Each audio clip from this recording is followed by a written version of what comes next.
A Pocket for Corduroy by Don Freeman.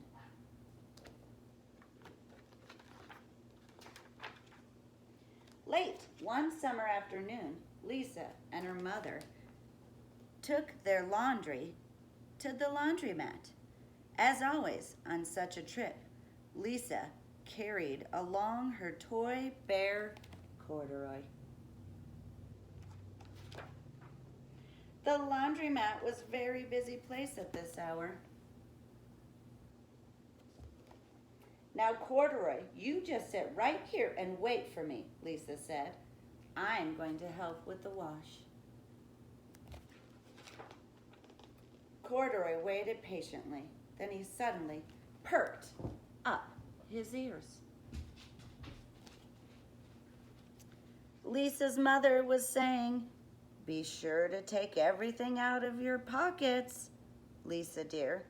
You don't want your precious things to get all wet and soapy." "Pockets," said Corduroy to himself. "I don't have pockets." He slid off the chair. "I must go find something to make a pocket out of," he said, and he began to look around. First, he came to a pile of fancy towels, washcloths, but nothing was the right size or color.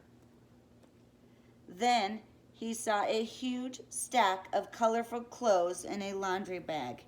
There ought to be something in there to make a pocket out of, he said. Without hesitating, he climbed inside the bag, which was filled with pieces of wet laundry. When the time came for Lisa to fetch her bear, he was gone. "Oh, Mommy," she exclaimed, "Corduroy isn't here where I left him."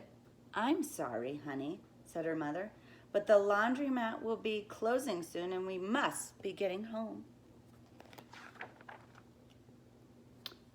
Lisa was reluctant to leave without Corduroy, but her mother insisted.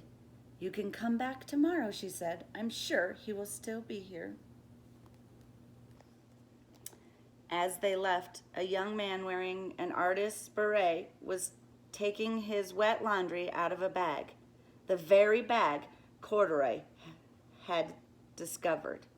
Before he knew it, Corduroy was being tossed together with all the sheets, shirts, shorts, and slacks. "In the dryer!" But just as the artist was shutting the glass door, Corduroy tumbled out onto the floor. "How in the thunder did that bear ever get mixed up with all my things?" the artist wondered. Poor Corduroy was damp all over. The least I can do for him is give his overalls a good drying," said the man thoughtfully. He unbuttoned Corduroy's shoulder straps and put his overalls in the dryer. Corduroy drew dizzy as he watched the clothes spinning around as the artist became inspired. "This would make a wonderful painting," he said, and he took a sketch pad out of his pocket and began drawing the swirling colors. "I can hardly wait to get back to my studio." Finally, the dryer stopped whirling and the man gathered up the clothes. Then he helped Corduroy put on his warm, dry overalls. All at once, the manager of the laundromat called, "Closing time! Everybody out!" Corduroy was gently placed on top of the washing machine. "I wonder who that bear belongs to," said the artist as he was leaving. "Seems to me he should have his name on someplace. He's too fine a fellow to be lost." As soon as the lights were turned off, Corduroy began his search again. He was surprised to see something white glowing in the dark. "Maybe it's snow," he said excitedly. "I've always wanted to play in the snow." He accidentally tipped over the open lidded box. and suddenly was covered with soft, slippery soap flakes. Gradually, Corduroy began to slip and slide. "Oh, what fun," he said with a smile. "I've always wanted to ski down a steep mountain." He landed, paws first, in an empty laundry basket.